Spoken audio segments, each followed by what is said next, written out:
창조 원래 인간이라는 제목으로 이렇게 말씀 나누기 원하는데요. 성경 창세기 1장 27절과 28절을 보겠습니다. 창세기는 성경책 맨 앞에 있는 책입니다. 창세기 1장 27절과 28절 두 절 말씀을 함께 보도록 하겠습니다. 창세기 1장 27절 28절 잘 모르겠어요 하시는 분은 손 들어주세요. 저희가 가서 찾아드리겠습니다. 창세기 1장 27절과 28절 창세기 1장 27절과 28절 두 절 말씀 천천히 찾아보십시오. 우리 함께 두 절 말씀 함께 읽도록 하겠습니다. 시작. 하나님이 자기 형상 곧 하나님의 형상대로 사람을 창조하시되 남자와 여자를 창조하시고 하나님이 그들에게 복을 주시며 하나님이 그들에게 이르시되 생육하고 번성하여 땅에 충만하라. 땅을 정복하라. 바다의 물고기와 하늘의 새와 땅에 움직이는 모든 생물을 다스리라 하시니라.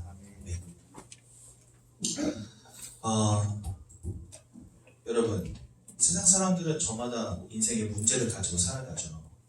세상 사람들 뿐이겠습니까? 그래도 마찬가지지만 인생의 문제를 보면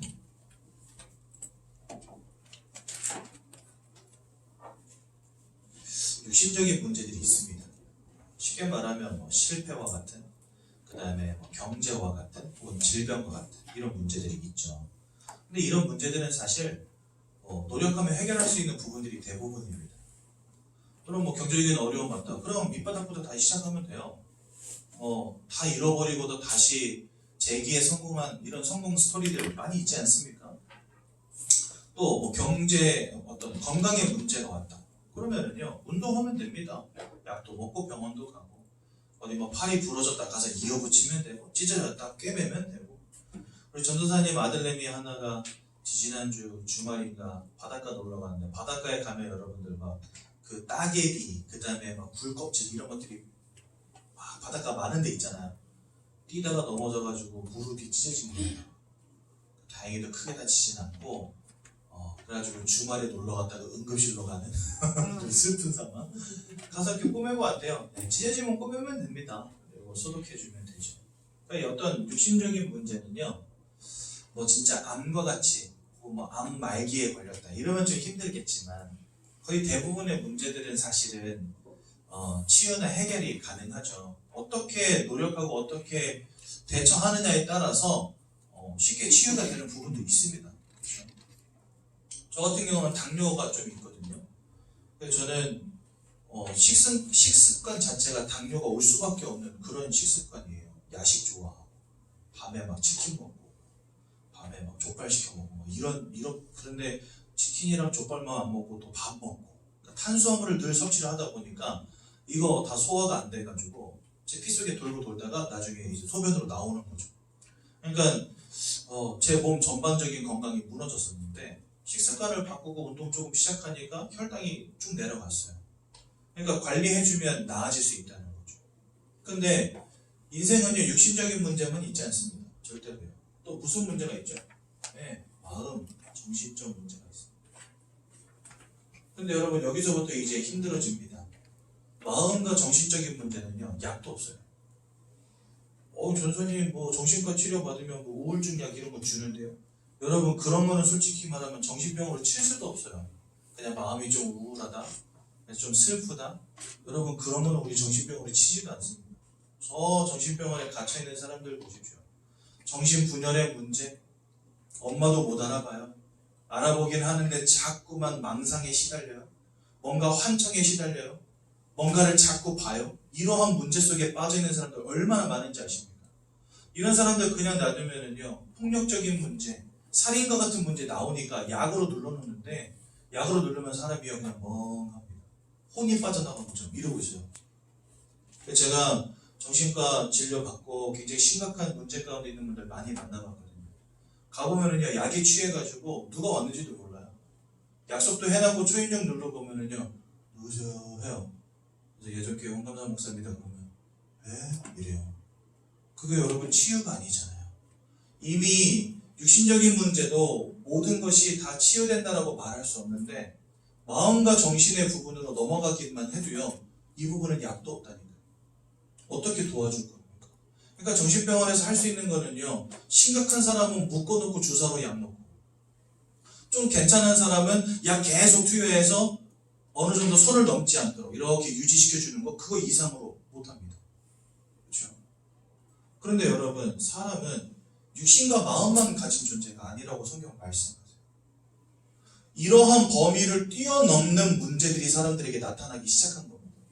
그것을 우리는 뭐라고 말하냐? 영적 문제다.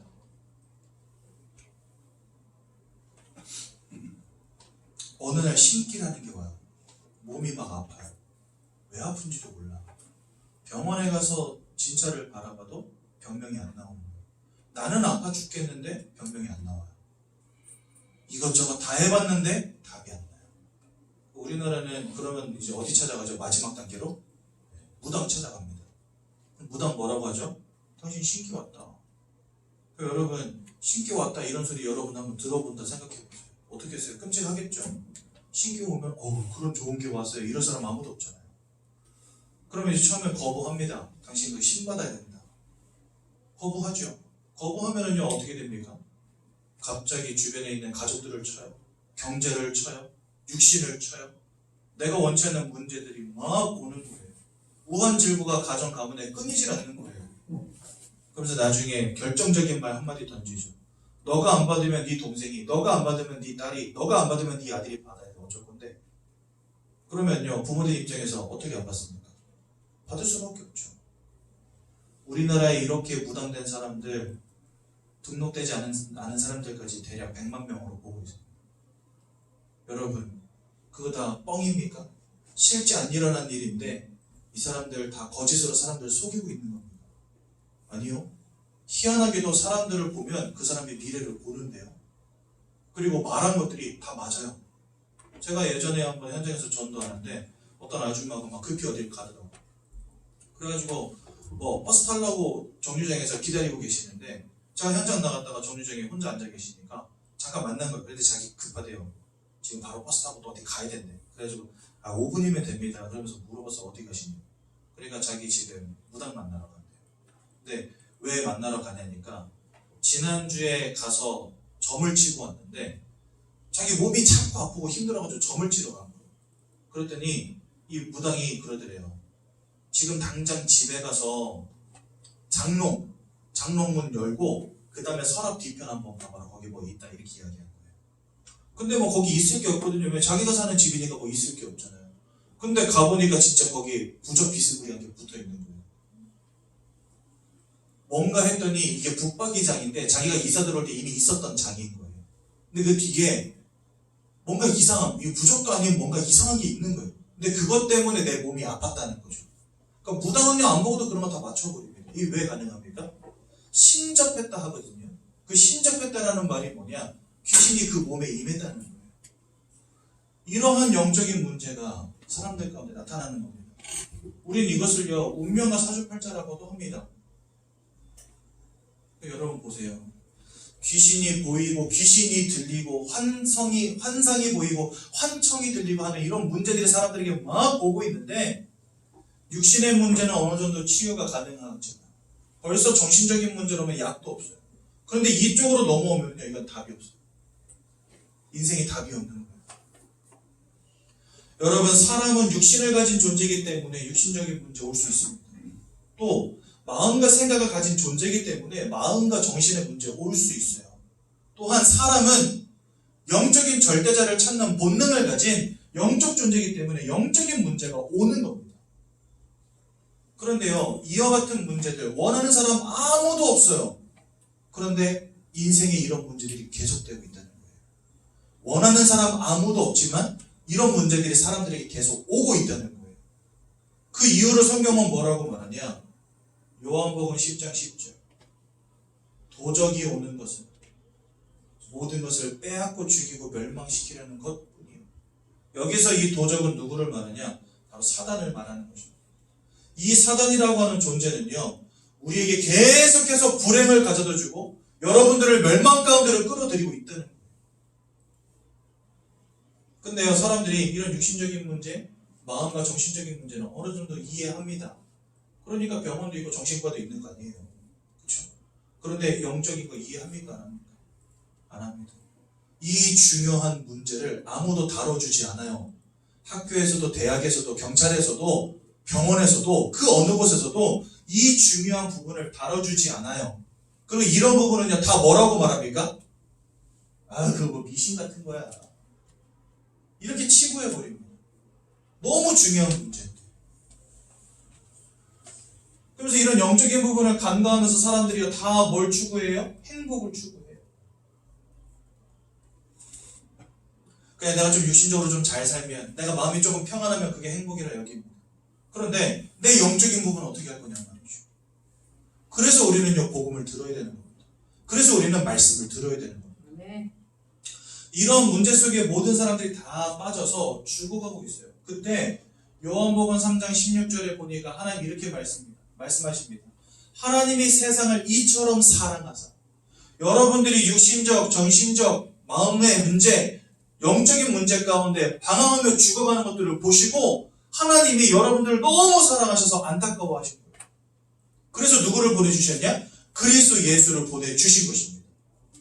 그래서요, 여러분, 우리 인생은요, 우리 인생에서 가장 중요한 우선순위는 지금 나가서 공부하고 돈 열심히 벌어서 성공하는 거, 물론 그것도 참 중요하고 멋진 일이지만, 나를 사랑하사 나를 구원하시려고 그리스도 예수를 아끼지 아니하시고 보내주신 하나님을 만나고 하나님을 바라보고 하나님과 함께하는 축복 가운데로 들어가는 것, 그것이 여러분들 인생의 우선순위가 되어야 된다는 거예요.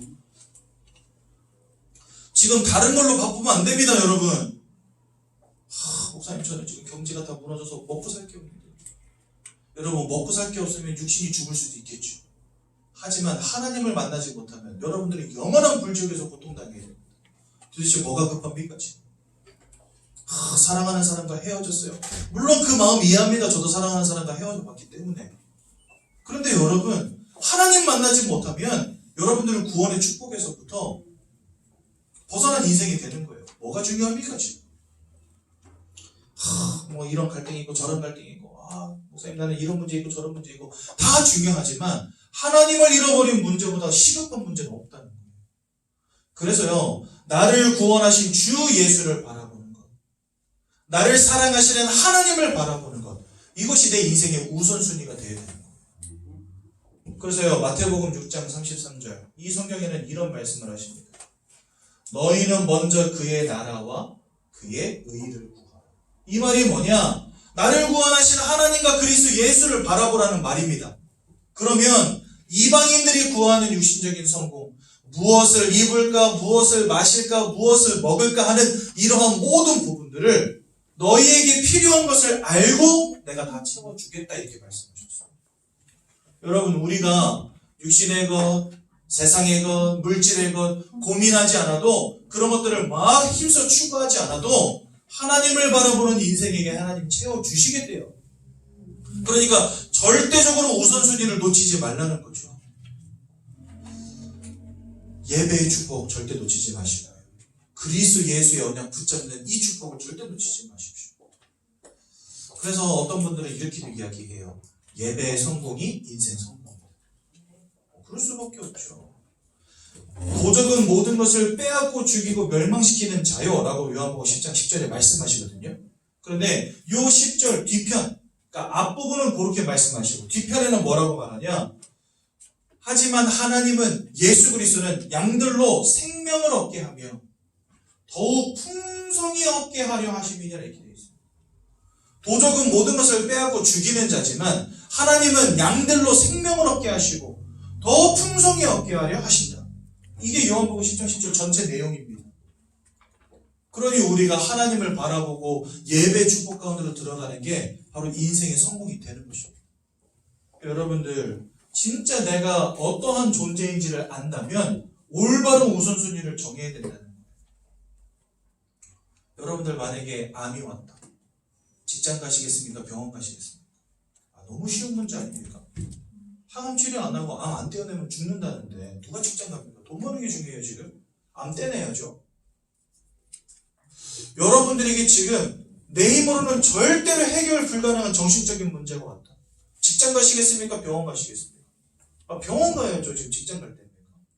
여러분들에게 지금 내 힘으로 절대로 해결 안 되어지는 운명과 사주팔자의 문제, 영적인 문제, 사단의 역사의 문제가 와 있다. 뭐 하셔야 되겠습니까? 당연히 하나님을 바라고 예수의 언약 붙잡는 것이 인생의 우선순위가 되어야 되겠죠. 내가 어떤 존재인지가 깨달아진다면 지금 내가 어떤 것에 집중하고 우선순위를 둬야 되는지에 대한 답이 나오겠죠. 근데 세상 사람들은요, 예수 믿는 것을 농담으로 여기고 미신으로 여깁니다. 왜요? 영적인 부분을 알지 못하기 때문에. 그러니까 사람들은 이렇게 말해요. 교회 가면 뭐 쌀이 나오니 밥이 나오니. 여러분, 당연히 교회 가면 쌀하고 밥 안 나옵니다. 여러분, 겨우 교회에 쌀하고 밥 때문에 가겠습니까? 그죠? 교회 왜 가죠? 내가 지금 빠져있는 영적인 문제로부터 해방받게 가는 것이 바로 교회 아닙니까? 구원의 축복을 잃어버린 우리 인생이 구원의 축복을 누리기 위해서 가는 것이 교회 아닙니까? 그렇죠? 여러분들 우선순위를 잘 정하셔야 됩니다. 이게 오늘 우리 교회 전체 성도님들에게 전달되어진 메시지입니다. 어떤 우선순위를 가지고 살아가야 되냐. 특히 오늘은 이제 제1과 말씀을 같이 나눌 건데요.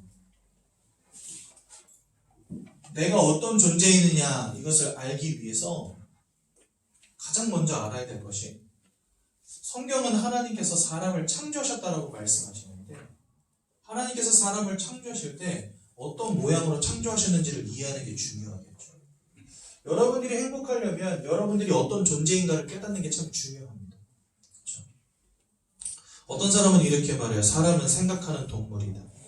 그래서 그런 말을 인용해서 어떤 사람들은 내가 행복하려면 내 생각이 긍정적이어야 하고 내 생각이 건강해야 된다 이렇게 말합니다. 생각이 건강하고 긍정적이면 행복할 수 있다 이렇게 말해요.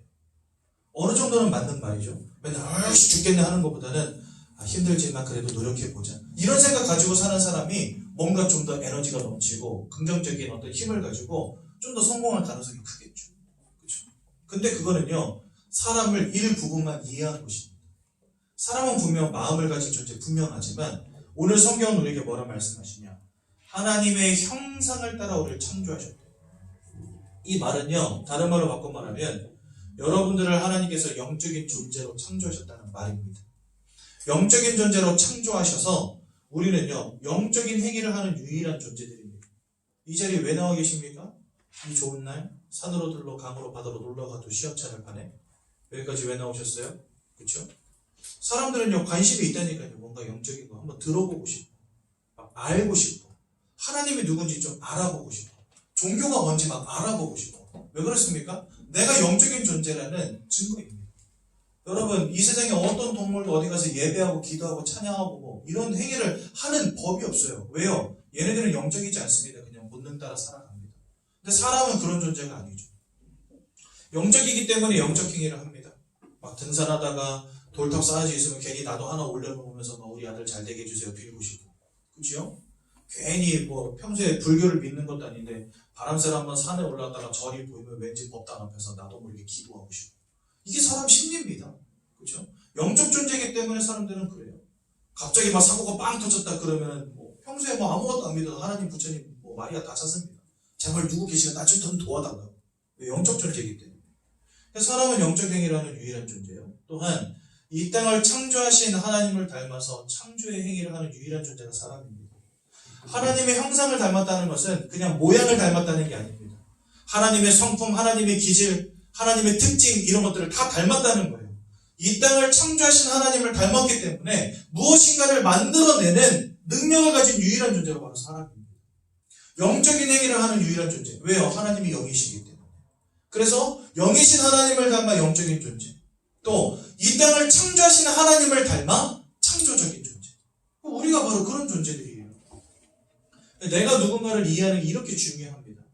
우리는요, 저 유인원이 원숭이가 지나지나 해서 사람 된 게 절대 아닙니다. 하나님이 원래부터 여러분들을 이와 같은 모양으로 지으셨다니까요.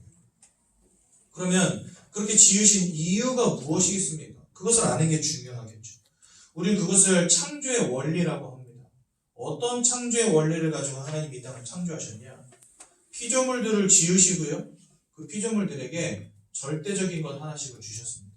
예를 들어 보자면, 여러분, 물고기는 떡밥을 먹어도 되고 지렁이를 먹어도 되고 풀을 뜯어 먹어도 다른 물고기를 잡아 먹어도 되지만 절대적으로 물을 떠나서 살 수 없는 존재로 만드셨어요. 제가 어느 날 방송을 보니까 가물치라는 생선이 있잖아요. 이 가물치라는 생선은 물 밖에서 2박 3일 정도 살 수 있답니다. 얘네들이 물 밖에 나오는 이유가 뭐냐면, 이쪽 동네 살다가 이사 가고 싶으면 물 밖으로 나와서 땅으로 기어서 다른 호수나 강으로 이사를 간대요.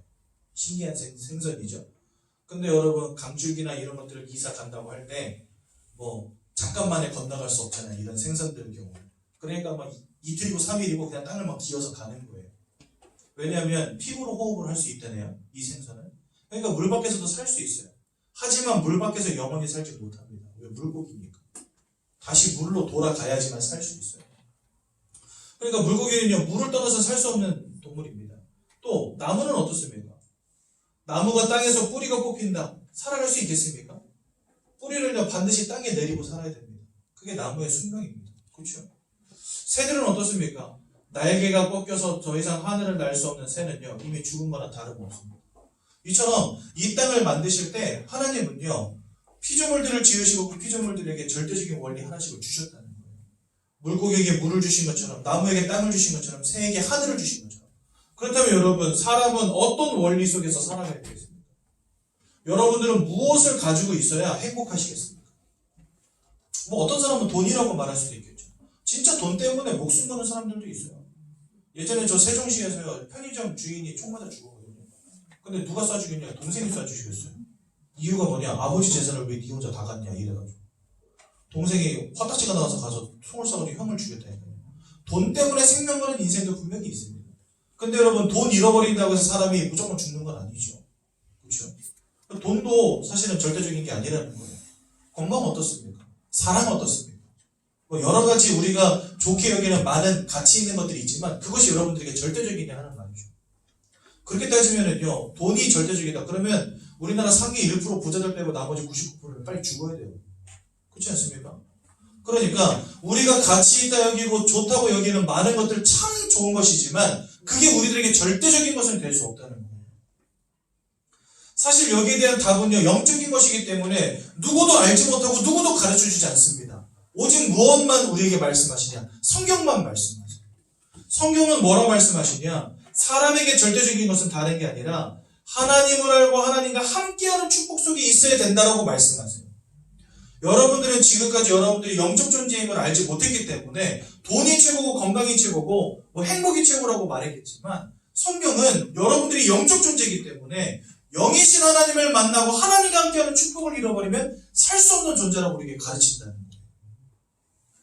그래서 여러분, 사람은 하나님과 함께하고 하나님과 함께하는 축복을 누릴 때에만 생육하고 번성하고 땅에 충만하여져서 모든 것을 정복하고 다스리는 응답과 축복을 누리게 되는 것입니다. 즉, 행복할 수 있다는 거예요. 드디어 물고기가 물속에 있으면 만사형통하듯이 나무가 땅에서 뿌리만 뽑히지 않으면 잘 자라고 잎하니도 열리고 과일을 맺듯이 새가 하늘을 나를 힘이 있다면 알도 까고 새끼도 기르듯이 사람은 하나님과 함께하는 축복 가운데 있으면 그 속에서 살 수 있다는 거예요. 이게 바로 하나님이 이 땅을 지으실 때의 원리인데, 내가 하나님과 함께 하려면 영적 존재가 아니면 안 돼요. 영적인 존재여야지만 하나님도 알고 하나님의 살아계심도 알고 하나님을 믿을 수 있기 때문에, 그러니까 하나님과 함께하는 축복을 누리기 위해서 우리는 영적 존재로 처음부터 지음 받은 것입니다. 그 여러분, 영원히 하나님과 함께하는 축복 속에 있으면 되잖아요.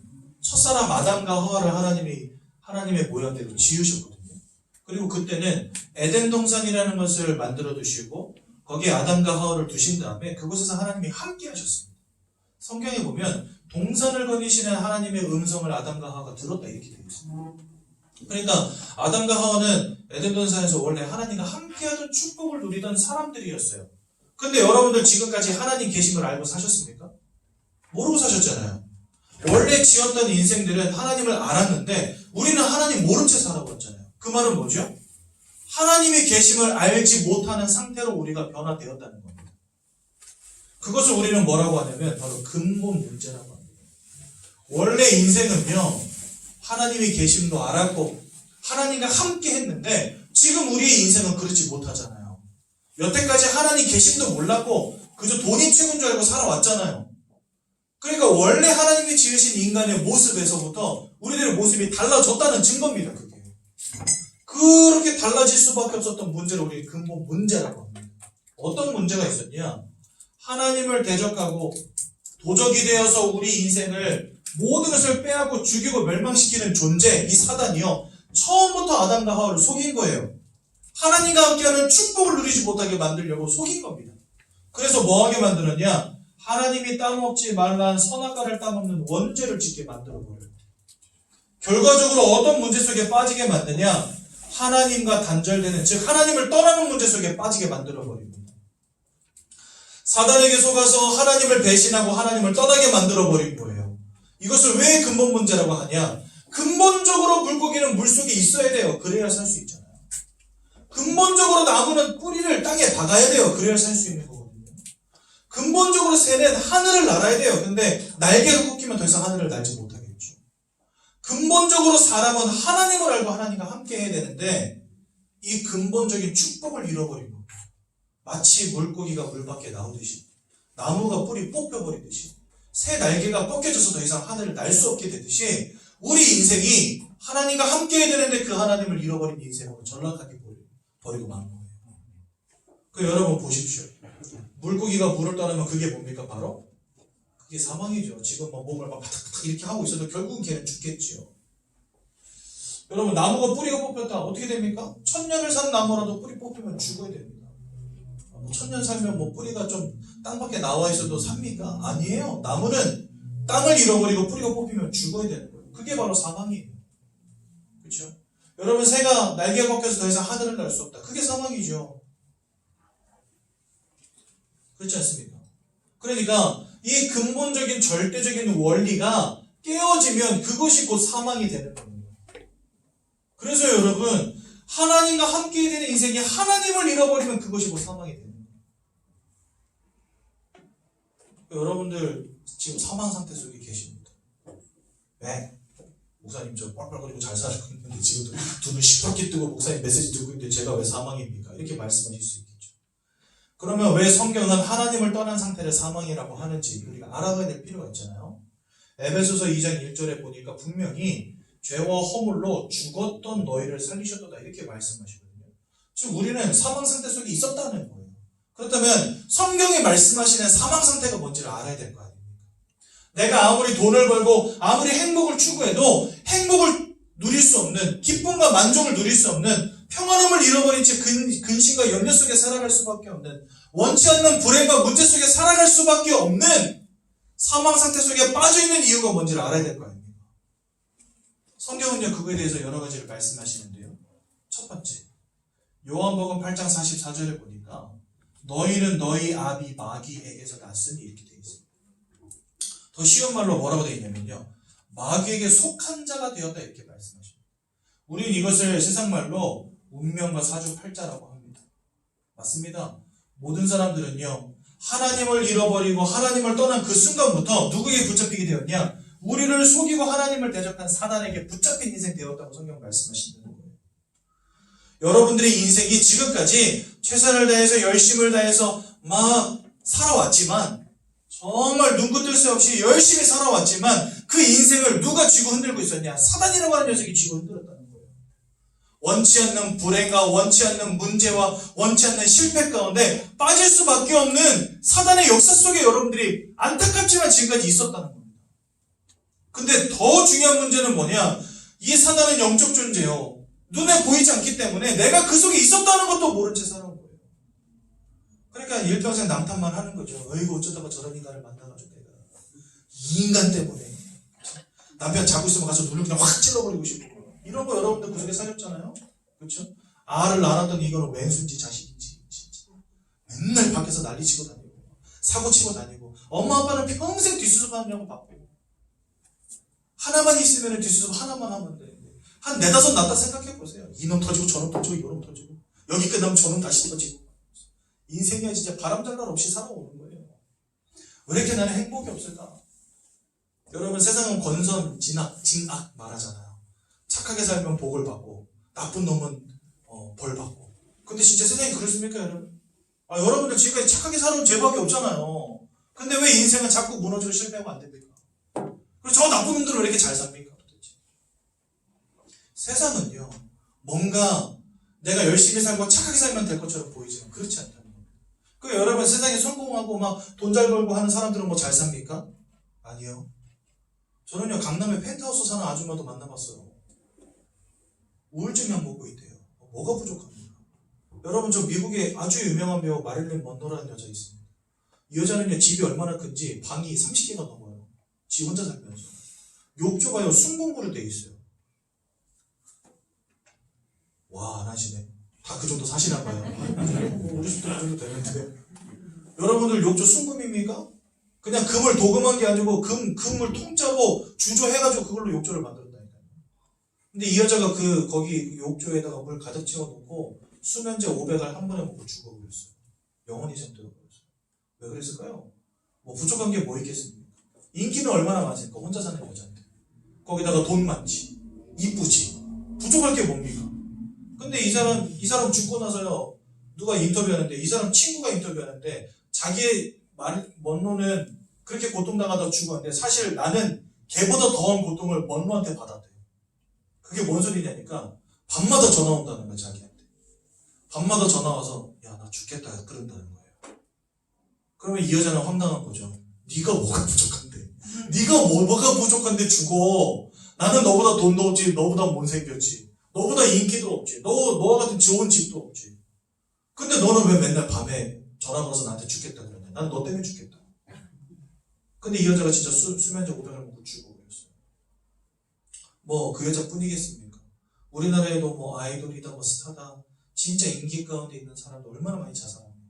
여러분, 진짜 성공하고 돈 많으면 다 만사형통할 것 같습니까? 그 마음이 다 평안할 것 같습니까? 아니라니까요. 영적인 존재인 인간이 하나님 잃어버린 그 순간부터 아무리 쌓아놓고 아무리 벌고 아무리 채워 넣어도 절대로 만족할 수 없는 인생 되어버렸다니까요. 그래서 우리는 이것을 근본 문제라고 하는 겁니다. 물고기가 물을 잃어버리면 사망이 듯이 하나님이 잃어버린 인생은요, 무엇을 가진들 그게 나에게 만족될 수 없다는 거예요. 더더군다나 사단에게 붙잡힌 운명과 사주팔자의 문제 속에 꽉 사로잡혔다는 거예요. 그러면서 뭐하고 살게 만들어버리냐? 우상 숭배하며 살게 만들어버립니다. 여러분, 우상 숭배 왜 합니까? 기쁘고 행복하고 평안하면 우상 숭배 할 이유가 있습니까? 두려움으로 떨림으로 하는 게 바로 우상 숭배거든요. 여러분, 진짜 세상 사람들은요, 다 성공하고 싶고 내 가진 걸 잃어버리기 싫어합니다. 그러니까 내 인생 작살나지 않으려고 다 우상 숭배합니다. 차려놓고 빌고 깎아놓고 빌고 갖다 놓고 빌고, 그렇죠? 그런데 고린도전서 10장 20절에 보니까 이 모든 것이 귀신과 교제하는 것입니다. 여러분, 사단에게 붙잡힌 운명과 사주팔자 가운데 살아가는 것도 억울해 죽겠는데, 내가 뭔가 불행을 막아보고자 했던 모든 우상숭배, 이런 행위들이 결국은 귀신과 교제하는 거였대요. 성경은요, 사단을 거짓말장이요 살인자요 이렇게 말합니다. 천하를 꿰는 자요, 모든 것을 빼앗고 죽이고 멸망시키는 자요. 이런 영적인 존재에게 사로잡힌 것도 억울한데, 그 영적인 존재를 따르는 무리들, 귀신들, 그 귀신들과 교제하고 살았다는 거예요, 지금까지. 그러니까 쉽게 말하면 여러분들의 집에 날마다 사기꾼이 도둑놈이 들락날락 했다는 겁니다. 뭐가 남아나겠습니까? 여러분들 인생이 뭔지 모를 이유 때문에 자꾸 무너지고 실패하고 넘어가는데 방법이 없어요. 내가 뭐 전생에 많은 죄를 지었나? 할 수 있는 말은 그거밖에 없는 거예요. 내가 전생에 죄가 많았구나. 답이 없다는 거예요, 그만큼. 뭔가 딱 문제가 왔을 때, 이건 이래서 그렇고 이건 저래서 그렇고 뭔가 원인이 나와야 될 거 아니에요. 그런데 내 인생이 막 무너지는데 원인이 뭔지 몰라. 왜요? 영적인 것이기 때문에 모르는 거예요, 지금까지. 여러분들이 부족해서 모르는 게 아니에요. 세상이 가르쳐주지 않았기 때문에 모르는 것이고, 영적 문제이기 때문에 몰랐던 거예요. 왜 내 인생이 무너지는지 몰랐던 거예요. 성경은 말합니다. 사단에게 붙잡히고 귀신의 역사 속에 살아왔다라고 말합니다. 그러니 여러분들의 마음과 생각이 어떻게 평안합니까, 여러분? 늘 깨지고 자빠지고 무너지고 실패하는데 어떻게 마음과 생각이 평안함을 누리고 행복할 수 있냐 이거죠. 그럴 수가 없어요. 다 근심 가운데 두려움 가운데 벌벌 떨면서 살아갑니다. 인생이 죽기를 두려워하며 근심하며 염려하며 살아갑니다. 내 가진 것을 잃어버리지 않을까. 없는 사람은 없어서 걱정, 있는 사람은 잃어버릴까 봐 걱정. 마음과 생각에 진짜 평안함이 없이 살아가는 거죠.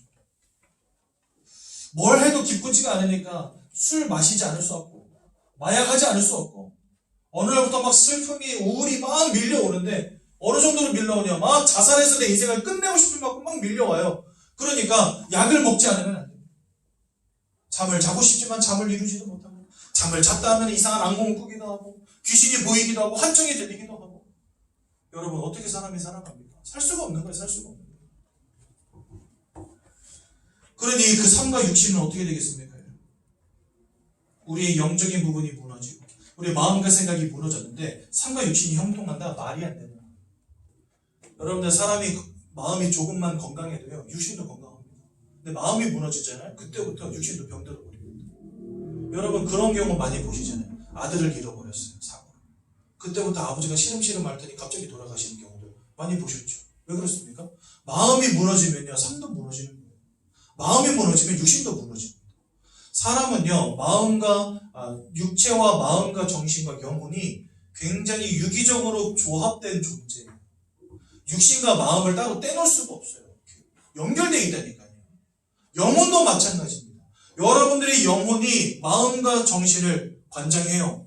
그리고 그 마음과 정신이 육체에 영향을 미친다니까요. 하나님을 잃어버린 채 여러분들의 영혼이 사로잡힌 바 됐어요. 누구에게? 사단에게. 그러니 그 마음과 생각이 무너질 수밖에 없어요. 마음과 생각이 무너지니까 삶과 육신도 힘을 잃어버려요. 무기력해져 버려요. 무능력해져 버려요. 사지 멀쩡한데 아무 짓도 못하고 집에서 누워있어요. 이런 사람들 세상에 가득 찼습니다. 제가 몇 번 말씀드렸잖아요. 선포동에서 어떤 접시 닦는 아줌마 만났는데 아들이 셋. 근데 아들 셋이가 다 뭐 했냐. 그냥 고등학교 대학까지 잘 나왔대요. 근데 직장을 들어갔는데 3개월을 못 버티는 거예요. 다. 지금은요 다 집에서 놀고 있대요. 몇 년 전에 만났는데 36, 35, 34이었거든요. 세 놈이. 연년생으로 태어나서 엄마 고생 크게 시키더니 지금도 엄마 접시 닦는 그 돈 가지고 세 놈이 집에서 얻어먹고 있어요. 기술인처럼. 지금은 5, 6년 지났으니까 40대 됐겠죠. 이 아줌마 말이 가관이에요. 한 놈이 TV 보고 한 놈은 자고 한 놈은 게임하고. 자던 놈이 일어나면 자던 놈이 게임하고 게임하던 놈은 TV 보고 TV 보던 놈은 자고. 세 놈이서 TV랑 컴퓨터랑 침대를 왔다 갔다 하는 거예요. 세 놈이서. 그러다가 야 밥 먹으라 그러면 세 놈이 모여서 밥 먹고. 약속한 듯이 흩어지고. 직장 안 가니 돈 안 벌어보니 엄마 하고 있다고. 근데 안 되는 거 어쩌라고. 이러면서 집에만 있는데 아줌마가 눈물을 펑펑 쏟으면서 제발 좀 살려달라고 하시더라고요. 여러분 이렇게 저주가 임하는 겁니다. 인생에. 누구의 잘못도 아닙니다. 사단에게 사로잡혀 있었다는 이 운명과 사주팔자를 이 운명과 사주팔자의 문제 속에 여러분도 있었는데 이게 영적인 문제다 보니까 그걸 모른 채 살아온 거예요. 지금까지. 용감한 거죠. 한마디로 말하면. 우리 용감하게 살아온 겁니다. 도대체가. 무너지고 실패하고 불행 가운데 박살날 수밖에 없는 인생 가운데 있었는데 지금까지 하나님 바라보지 않고 용감하게 살아오신 거예요. 이렇게 살다가 나중에 히브리서 9장 27절에 뭐라 말씀하십니까? 한 번 죽는 것은 정하신 것이요. 천년만년 사실 분 있습니까? 여기. 누구든지요. 8, 90 되면 다 가셔야 돼요. 70대 지나가면 다 가셔야 돼요. 그렇지 않습니까? 근데 그 이후에 심판이 있답니다. 어떤 심판이겠습니까? 하나님 아버지 앞에 심판받는 겁니다. 아들이 있는 자에게는 생명이 있고 생명이 있는 자들은 천국, 아들이 없는 자에게는 생명이 없느니라. 생명이 없는 자들은 지옥. 하나님의 심판대 앞에서 서서 이제 천국과 지옥이 나뉘는데요. 하나님 알지 못하는 모든 사람들 지옥으로 들어가는 겁니다. 지옥 같은 인생 살아가다가 나중에 진짜 지옥 가는 거예요. 문제는 뭐냐? 여러분들의 후대도 여기서 자유로울 수 없다는 겁니다. 출애굽기 20장 4절에서 5절에 보니까 하나님을 섬기지 아니하고 우상 숭배하는 자들의 죄를 갚되 그 아비로부터 상상에 이르게 한다 이렇게 말씀하십니다. 그러니까 이와 같은 영적 저주가 내 대해서 그냥 끝나는 게 아니에요. 그 누구도 여기서 빠져나올 힘도 없거니와 여러분들의 후대들도 여기서 자유로울 수 없다는 겁니다. 이게 돈으로 해결되겠습니까? 공부로 해결되겠습니까? 지식으로 해결되겠습니까? 성공으로 권력으로 해결되겠습니까? 안 된다는 거죠. 하나님을 떠나버린 채 사단에게 붙잡히고 죄악 가운데 빠져버린 이 영적인 문제는 세상의 방법으로 해결이 불가능한 거예요. 그래서 하나님이 우리에게 길을 열어주신 겁니다. 왜요? 하나님이 세상을 이처럼 사랑하세요. 하나님이 우리를 너무나 사랑하시기 때문에 고와 같이 버려두지 아니하시고 여러분들의 인생을 그냥 버려두지 아니하신다는 거예요. 왜요? 사랑하시니까. 그러니까 여러분들이 이런 육체적, 정신적, 영적 문제 가운데 고통당하는 걸 주님 눈 뜨고 보실 수가 없는 거예요. 그런데 우리의 힘으로는 여기서 빠져나올 힘이 없다. 그럼 어떻게 해야 되겠습니까, 여러분? 내 힘으로 빠져나올 수가 없어요. 세상의 방법을 총동원해도 빠져나올 방법이 없어요. 그럼 어떻게 해야 되겠습니까? 하나님 만나야 돼요. 여러분들을 건져 주셔야 되는 거예요. 종교는 어떻게 가르칩니까? 네가 열심히 살면 돼, 선행을 쌓으면 돼, 고행을 쌓으면 돼, 뭐 헌금 많이 하면 돼, 집 팔고 땅 팔고 다 교회로 들어와, 그럼 너 구원받아. 이렇게 가르치죠, 많은 종교들이. 아니에요. 여러분들 전 지구가 여러분들 땅이라도 그거 다 팔아도 구원 못 받습니다. 온 세상에 있는 모든 돈을 다 긁어 모아도 그 돈으로 구원받지 못합니다. 아무리 돈이 많아도요, 사단의 권세로부터 해방될 수 없어요. 여러분들 아무리 땅 부자라도 운명과 사주팔자로부터 자유롭게 될 방법이 없다니까요. 그러니까 이 땅에는 방법이 없어요. 내 스스로 빠져나올 수 없기 때문에 하나님이 직접 여러분들을 만나러 구원하러 오셨습니다. 종교는 너네가 열심을 내서 구원을 얻어봐 이렇게 말하지만 성경은 우리에게 뭐라고 말씀하시냐? 너네가 빠져나올 수 없어 여기에서. 그러니까 내가 직접 너희에게 갈게. 너희를 위하여 내가 십자가에서 죽을게. 내가 너희를 구원해 줄게. 말씀하신다는 거예요. 그래서 여러분 길로서 예수 그리스도가 이 땅에 오십니다. 2000년 전에 하나님이신 예수님이 동정녀 마리아의 몸에 성령으로 있게 되셔서 아담의 계보와 상관이 없는 여자의 후손으로 이 땅 가운데 태어나십니다. 모든 사람은 이 죄 문제, 원죄 문제 가운데 있지만 예수님은 죄 없이 태어난 유일한 인간이시죠. 죄 없는 몸으로 이 땅에 오셔서 십자가에 못 박혀 돌아가셨어요. 무엇 때문에요? 여러분들과 저의 죄 때문에. 자기의 생명을 내어주신 겁니다. 우리의 죄 문제를 해결해 주시고. 그리고 그 죄 문제를 해결해 주신 이후에 다시 부활하십니다. 왜요? 사망 가운데 붙잡혀 있다면 그분은 하나님이 아닌 거예요. 그래서 사망을 이기셨다는 증거로 부활하십니다. 그래서 그 예수를 믿고 영접하는 자들마다 하나님의 자녀가 되는 권세를 주시는 거예요. 이 예수님이 이 땅에 오셔서 세 가지 일, 아주 중요한 세 가지 일을 하셨습니다. 요한일서 3장 8절에 보니까 죄를 짓는 자마다 마귀에게 속하여 있느니 아까 요한복음 8장 44절처럼 마귀에게 속한 자가 되었다라고 성경 말씀하시거든요. 하나님의 아들 예수가 이 땅 가운데 나타나신 것은 마귀가 하는 모든 일을 멸하기 위함이니라. 사단의 권세를 꺾으시고 운명과 사주팔자를 끝내신 참 왕으로 오신 유일한 하나님. 그분이 바로 예수님이십니다. 또 로마서 8장 2절, 1절과 2절에 보니까 예수 안에 있는 자는 결코 정죄함이 없다 말씀하십니다. 그래서 우리는 더 이상 죄인이 아닙니다. 왜요? 예수님께서 십자가에 못 박혀 돌아가시고 우리를 위해서 모든 보혈을 흘려주심으로 우리의 죄악을 용서하여 주셨기 때문에. 그래서 여러분들은 하나님을 믿는 그 순간부터, 예수를 믿고 하나님의 자녀가 되는 그 순간부터 죄와 상관이 없는 인생으로 바뀌어지는 것입니다. 그래서 예수님은 우리의 죄악을 끝내신 참 제사장이 되시고요. 요한복음 14장 6절에 보니까 내가 그 길이요 진리요 생명이니 나로 말미암지 않고는 아버지께로 올 자가 없느니라 말씀하십니다. 하나님을 떠나버린 우리에게 하나님을 만나는 유일한 길로서 오신 이가 바로 예수 그리스도시다 말씀하십니다. 이분이 2000년 전에 오셔서 십자가 위에서 모든 고난과 고통을 당하셨습니다. 그렇죠? 그리고 십자가에서 모든 보혈의 피를 흘리시고 우리를 위해서 생명을 내어 주셨습니다. 돌아가신 지 3일 만에 사망을 이기신 증거로 부활하셨습니다. 우리 예수님을 바로 누구라고 부릅니까? 그리스도라고 부르는 것입니다. 맞습니다. 그래서 예수가 그리스도이신 것입니다. 이 예수 그리스도를 믿고 마음에 영접할 때 하나님의 자녀가 되는 것입니다. 아멘. 여러분 이 시간 하나님의 자녀가 되십시오.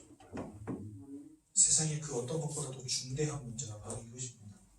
정말 사단이 존재하고 그 사단이 운명과 사주팔자로 우리 인생을 완전히 사로잡은 것이 맞다고 한다면 그 사단의 권세를 깨치신 예수 그리스도를 만나는 것보다 중요한 문제는 없는 것입니다. 우리 이 자리에 계신 우리 모든 성도님한테 정말 축하드립니다. 왜요?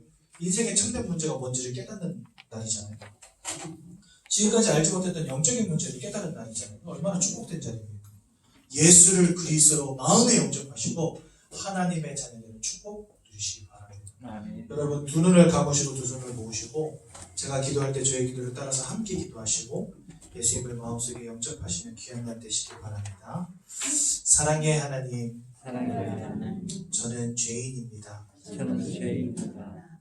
하나님을 떠나 하나님을 떠나 운명과 사주팔자 속에 살면서 운명과 사주팔자 속에 살면서 내가 왜 고통당하는지, 내가 왜 고통당하는지, 내가 왜 문제당하는지 내가 왜 문제당하는지 알지 못한 채 살아왔습니다. 알지 못한 채 살아왔습니다. 이 모든 문제가 이 모든 문제가 하나님 떠난 문제임을, 하나님 떠난 문제임을, 죄악의 문제임을, 죄악의 문제임을, 사단에게 사로잡힌 문제임을 사단의 사로잡힌 문제임을 오늘 깨닫게 되었습니다. 오늘 깨닫게 되었습니다. 이런 저를 구원하시기 위하여 이런 저를 구원하시기 위하여 하나님이신 예수님께서 하나님이신 예수님께서 육신을 입고 이 땅에 오셔서 육신을 입고 이 땅에 오셔서 십자가에 못 박혀 죽으시고 십자가에 못 박혀 죽으시고 생명을 내어 주심으로 생명을 내어주시고 저를 구원하신 것을 믿고 영접합니다. 저를 구원하신 것을 믿고 영접합니다.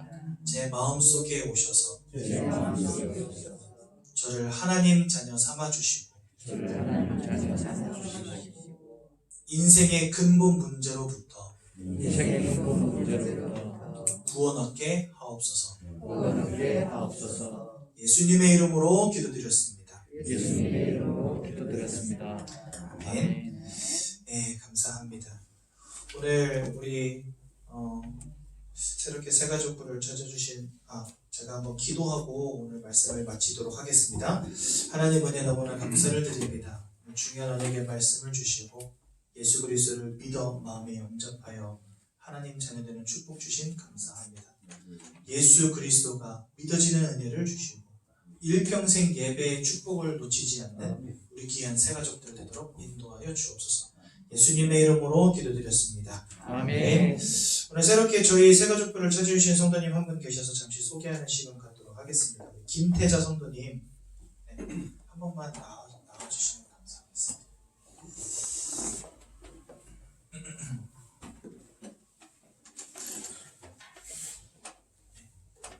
우리 와동에서 오셨고요. 우리 앞으로 10주간 양육 과정을 통해서 예수 그리스도의 이 놀라운 복음의 비밀이 깊이 이해되어지는 축복 누리시라고 박수로 환영하도록 하겠습니다.